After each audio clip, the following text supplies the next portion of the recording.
Vision is the dominant sense for most people with sight. The organ of sight is the eye. Think of it as a slightly irregular, hollow sphere that takes in light and translates it into images.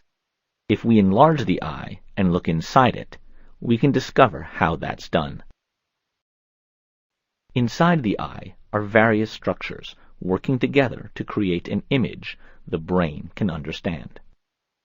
Among these are the cornea, a clear dome-like structure covering the iris or colored part of the eye, the lens directly below it, and the retina, which lines the back of the eye.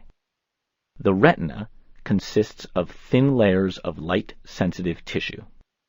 This candle can help us understand how the eye captures images and then sends them to the brain.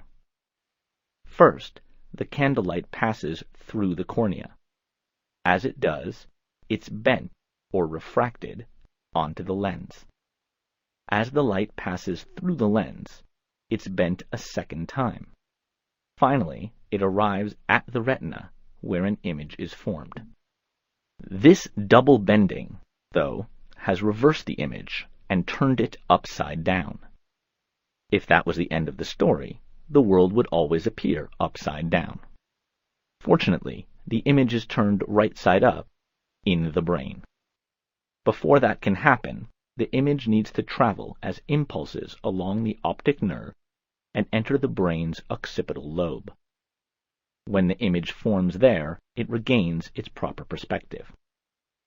Now let's consider two common conditions that cause blurry vision. The eye's shape is important for keeping things in focus. With normal vision, light focuses precisely on the retina at a location called the focal point. But what happens if the eye is longer than normal? The longer the eye, the more distance there is between the lens and retina.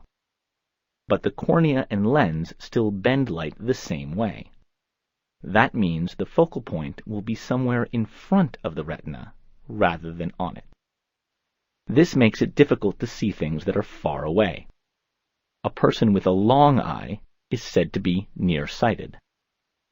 Glasses with concave lenses can correct nearsightedness. The lens widens the plane of light coming through the cornea.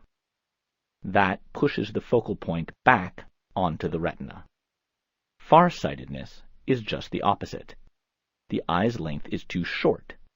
When that happens, the focal point is behind the retina, so it's difficult to see things that are up close.